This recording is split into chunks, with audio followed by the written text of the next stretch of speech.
ఇప్పుడు జగ్గైపేట నియోజకవర్గం గురించి చూద్దాం. ఎన్టీఆర్ జిల్లాలో జగ్గైపేట అసెంబ్లీ సెగ్మెంట్లో గత ఎన్నికల్లో టీడీపీ నుంచి శ్రీరామ్ తాతయ్య అలియాస్ రాజగోపాల్ పోటీ చేయగా వైసీపీ నుంచి సామినేని ఉదయభాను పోటీ చేశారు. ఆ ఎన్నికల్లో టీడీపీ అభ్యర్థి శ్రీరామ్ తాతయ్య 15,977 ఓట్ల మెజార్టీతో గెలిచారు. మరి కూటమి ప్రభుత్వం ఏడాదిన్నర పాలనపై ఈ సెగ్మెంట్ జనం ఏమనుకుంటున్నారు? ఎమ్మెల్యే పనితీరుపై సంతృప్తితో ఉన్నారా? ముఖ్యమంత్రి పనితీరుకు ఎటువంటి రేటింగ్ ఇచ్చారు? నారా లోకేష్, పవన్ కళ్యాణ్, జగన్ గురించి ఈ సెగ్మెంట్ ప్రజలు ఏమనుకుంటున్నారు?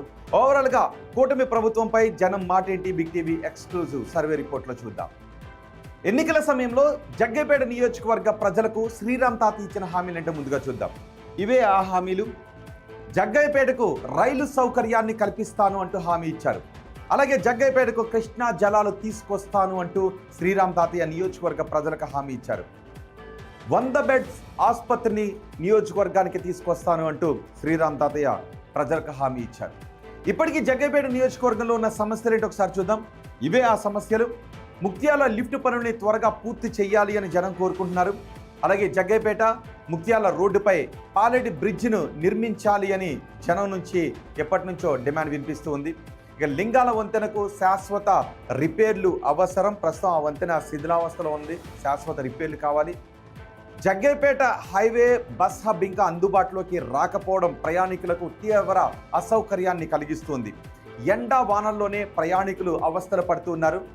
మరో సమస్య ఏంటి అంటే జగ్గైపేటలో రసాయనాలతో నీటి కాలుష్యం పెద్ద ఎత్తున జరుగుతోంది. దీనివల్ల ప్రజలు అనారోగ్యాల పాలవుతున్నారు. ఆటోనగర్ ఏరియాలో కెమికల్ వేస్టేజెస్తో భూగర్భ జలాల కాలుష్యంతో జనానికి అలర్జీ లాంటి ఆరోగ్య సమస్యలు వస్తూ ఉన్నాయి. జగ్గైపేట నియోజకవర్గ ప్రజలు ఎమ్మెల్యే శ్రీరామ్ తాతయ్య గురించి ఏమనుకుంటున్నారు?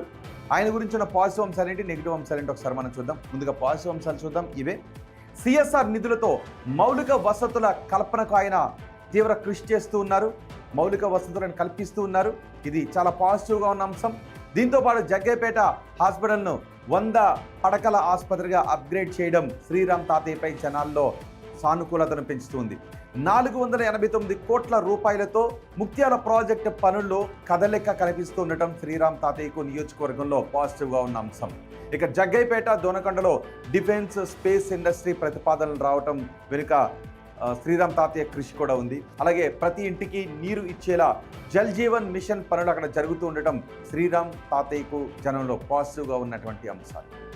ఇక నియోజకవర్గంలో ఎమ్మెల్యేపై నెగిటివ్గా ఉన్న అంశాలేంటో మనం చూద్దాం. ఇవే ఆ నెగిటివ్గా ఉన్న అంశాలు.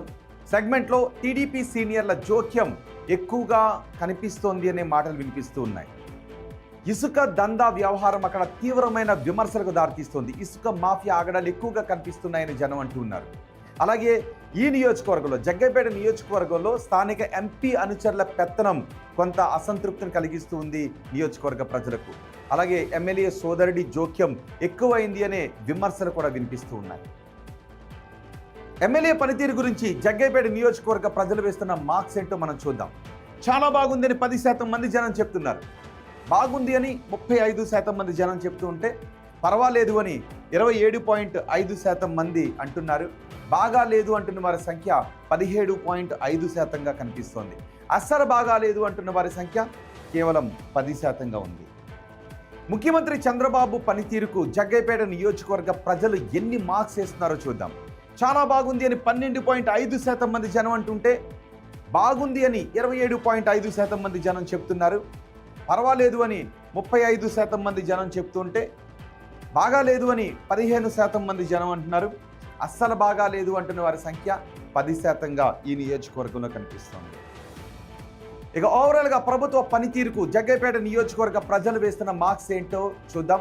చాలా బాగుందని 12.5% మంది జనం అంటూ ఉంటే బాగుంది అని 22.5% మంది జనం అంటూ ఉన్నారు. పర్వాలేదు అంటున్న వారి సంఖ్య 37.5%గా కనిపిస్తోంది. బాగా లేదు అంటున్న వారు 17.5%గా ఉన్నారు. అస్సలు బాగాలేదు అని చెప్తున్న వారి సంఖ్య 10%గా కనిపిస్తోంది. వైసీపీ అధినేత ప్రతిపక్ష నేత జగన్ పనితీరుకు జగ్గైపేట నియోజకవర్గ ప్రజలు వేస్తున్న మార్క్స్ ఇవే. చాలా బాగుంది అని 17.5% మంది జనం చెప్తుంటే బాగుంది అని 12.5% మంది జనం అంటున్నారు. పర్వాలేదు అంటున్న వారి సంఖ్య 30%గా కనిపిస్తోంది.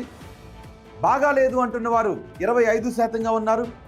అస్సలు బాగాలేదు అని చెప్తున్న వారి సంఖ్య 15%గా కనిపిస్తోంది.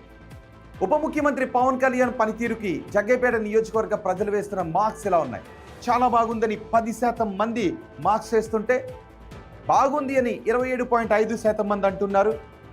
పర్వాలేదు అని 35% మంది జనం చెప్తూ ఉంటే, బాగాలేదు అని 10% మంది జనం చెప్తున్నారు. అస్సలు బాగాలేదు అని 17.5% మంది జనం చెప్తున్నారు.